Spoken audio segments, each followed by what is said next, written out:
Now, the cost of corruption and bribery in Kenya has gone up in the last year. A report by the Ethics and Anti-Corruption Commission shows that Kenyans paying bribes to access services are now paying nearly twice what they paid 2 years ago.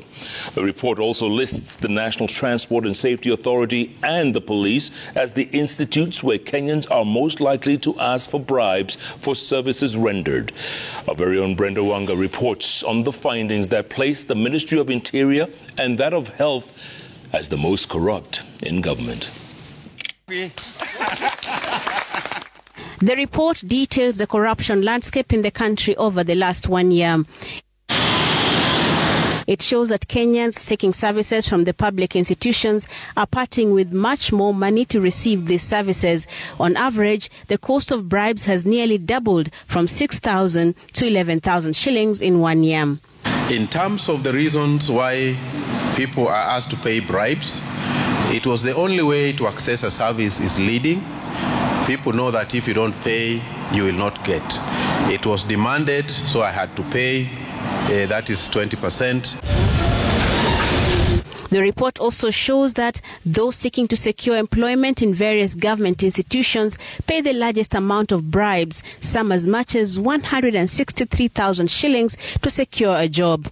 Passport applications, getting police abstracts, getting a tender, and solving land conflicts are other services where clients pay huge amounts of money to access.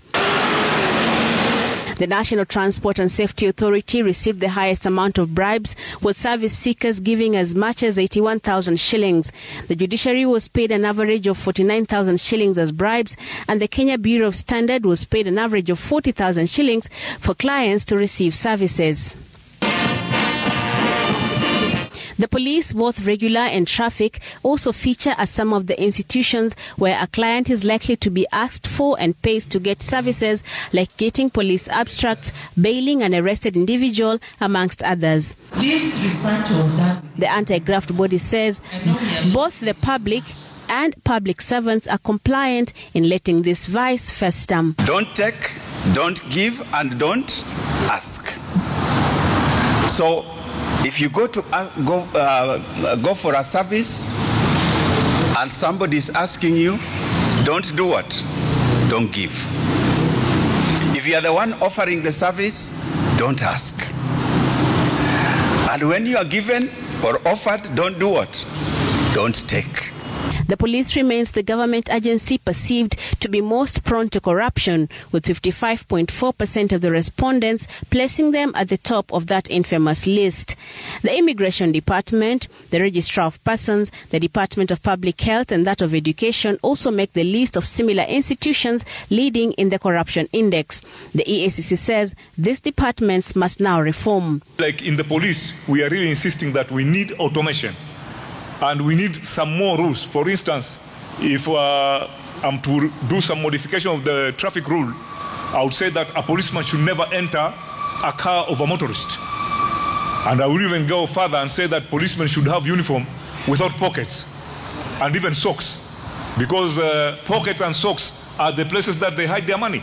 The graft strain is most felt in the Ministry of Interior, where the police, immigration and the registration services are domiciled. These services have been listed as areas where bribes are likely to be sought and received.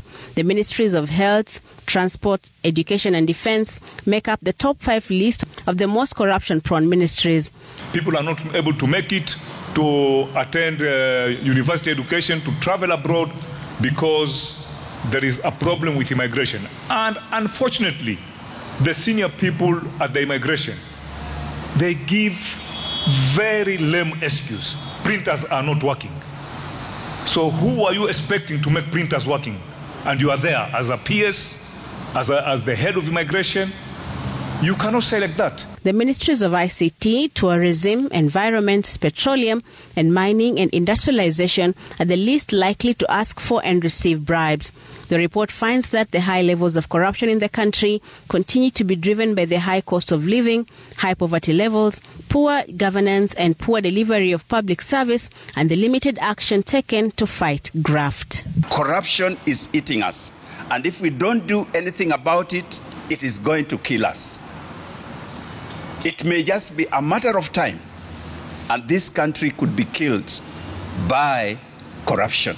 The EACC will be hoping that the 100 Days campaign against graft that they will be launching next month will be a game changer and will influence the ways in which both the citizens and the government looks at and approaches the fight against graft. Brenda Wanga, Citizen TV, Nairobi.